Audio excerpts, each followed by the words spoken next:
Just recently, several members of my family have made the decision to move down to Florida from up north. And my sisters and their husbands have small children. So one of the big questions that they were asking as they were coming down is, should we do the swimming pool or should we not do the swimming pool when we buy a house? And part of the reason they were asking the question is because the obvious reality of the benefits of a swimming pool are plain and clear. But there's also great danger in swimming pools, right? Because they've read the statistics. In Florida, one of the greatest dangers is swimming pools because more children die drowning in pools than almost anything else in our state.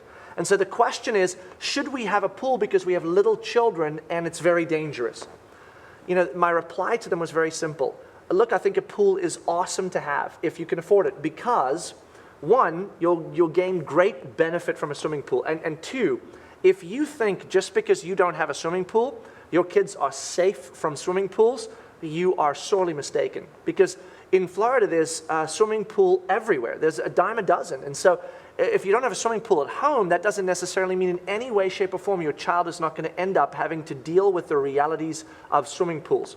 So what you do is you get a swimming pool, and then you learn to protect your children from that pool in appropriate ways, like putting up a pool fence when they're little, and you teach your children how to swim in the swimming pool. You teach them the rules of a swimming pool, and you teach them why those rules are important. That way, both in your environment with your pool and when they go to other people's environments with other pools, they are safe because they can swim, they understand the rules, and when they were young, you protected them with things like pool fences. Here's the reality. We live in a social media environment. It doesn't matter how we try to get around that. That is our reality. And our children are growing up in that environment, and it will become their norm by the time they are in their 20s. I mean, it is already their norm.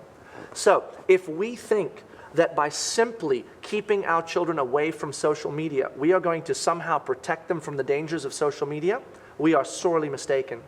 What we need to do is recognize that we live in a social media environment where the web is a space they're going to be, and if they're not going to do it in our homes, they're going to do it somewhere else. So what we need to do is we need to put up the right kind of fences to protect them from the dangers of that environment. We need to teach them how to handle that environment and give them the rules for that environment, and we need to teach them why those rules matter, so that no matter where they find themselves, they are protected by our pool fences, if you will. They are protected by what they now understand about the pool, and they are safe because they understand why we're protecting them.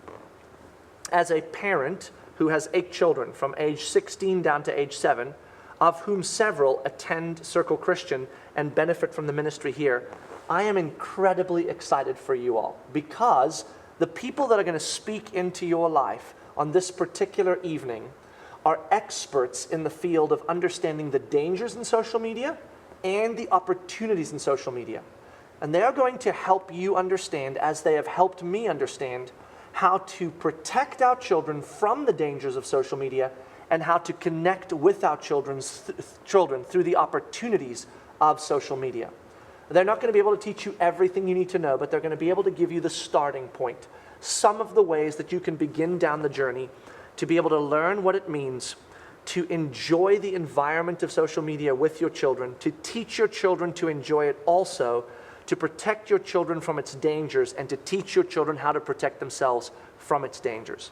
May we, as the guardians of our children's hearts until they're old enough to guard their own hearts, be vigilant in figuring out how to engage with them in this obvious environment that is around us every day, how to protect them within that environment, how to teach them to swim in the world of social media, and how to help them become guardians of their own hearts and minds while engaging in this world. I thoroughly hope you enjoy every minute of the evening that you are going to experience.